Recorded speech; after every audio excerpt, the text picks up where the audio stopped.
And good morning mga kasamang magbubukid.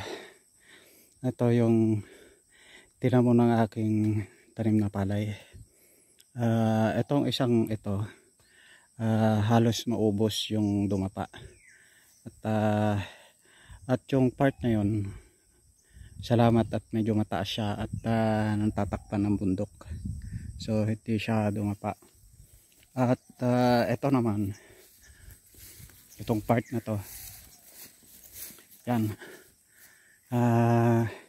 dapa lahat yan, pero hindi naman naubos, may mga konti pero parang 1/4 lang.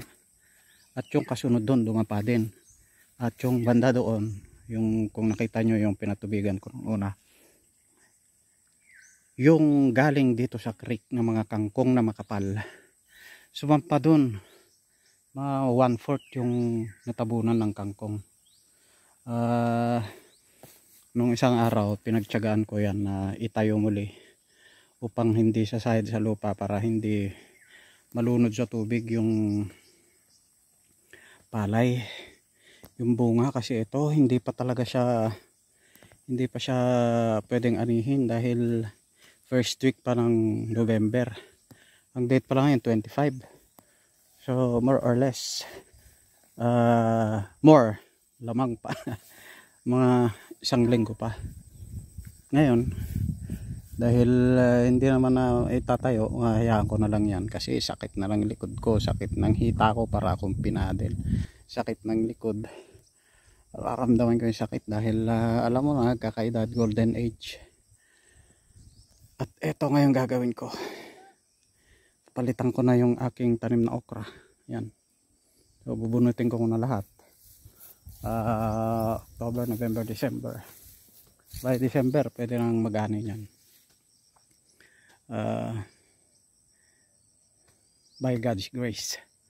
Ito, yan, pakutkot ng kamote. Yan, medyo tinatalo na siya ng mga damo, matutunaw.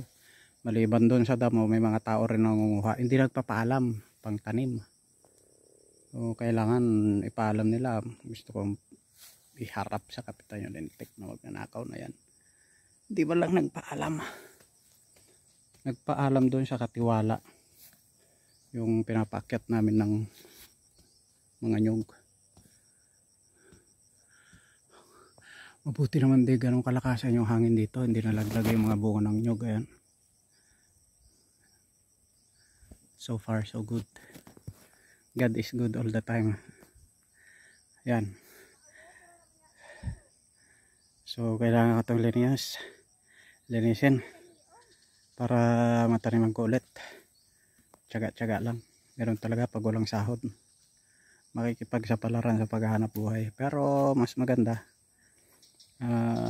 pag gusto mo maging maligaya, kailangan mo maghanap buhay para yung fortune darating. Pag gusto mong masustentuhan ka, di mangamuhan ka, sustento lang, no fortune to come. Walang kayamanan, maliban lang kung sumasahod ka ng malaki, di ba? 6 digit pwede yun, pero kung normal naman gagawa, siguro hindi na. Ayos, hanggang sa muli mga kaibigan.